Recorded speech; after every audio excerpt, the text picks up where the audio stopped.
Today you're speaking about how media companies and brands can partner in new ways. From your vantage point, what comprises successful multi-platform integrated programs? I think it starts with the way you approach marketing in general. And so if you're thinking about everything in the set of tactics, then you're never going to get to that multi-platform integrated experience. I mean, I'm coming from the digital perspective, and if digital is an afterthought, then you're going to get afterthought planning. The earlier you plan from an integrated perspective and think about digital, because digital really is that connective tissue, then the more successful those multi-platform programs will be. Can you share a particular success story of a brand that you think just nailed it?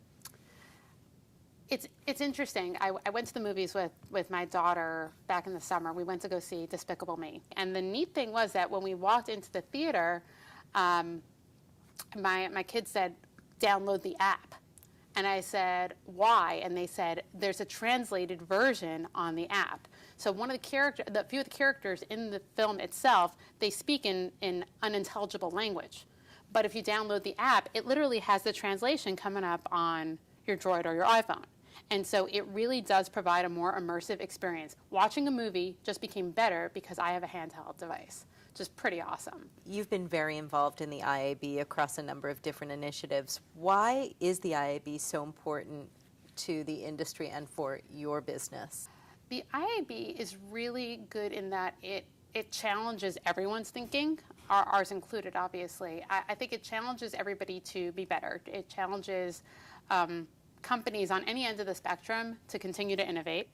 It inspires a tremendous amount of collaboration, which is key to all the things that MIXX is talking about throughout the theme of this conference, but in everything that they do, that it's always about inspiring collaboration and inspiring curiosity. You just released the mobile marketing playbook at 360i, and last year I believe you released a social media playbook.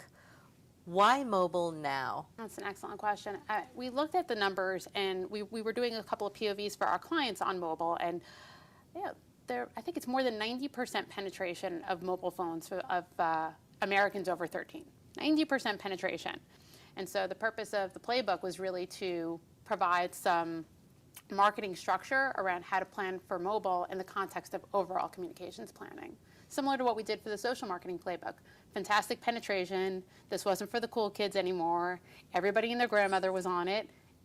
Now what do you do about it? And so that's what the mobile playbook is for, and that's what the social marketing playbook was for. To the point of social media, everybody and their mother is on it. You're on it. You're probably on it in a bunch of different ways, a bunch of different channels.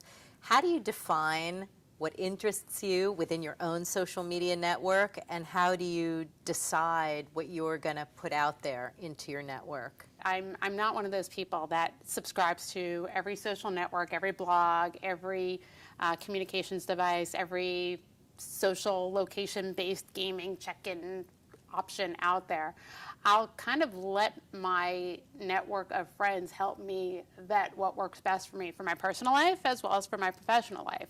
And so I'm kind of using the power of social media to help crowdsource my own media consumption habits. In a number of the people I've talked to today, there were a lot of people who said that what they didn't like that people shared in their social media network were things like what they had for breakfast, what they had for lunch, you know, the banality of life.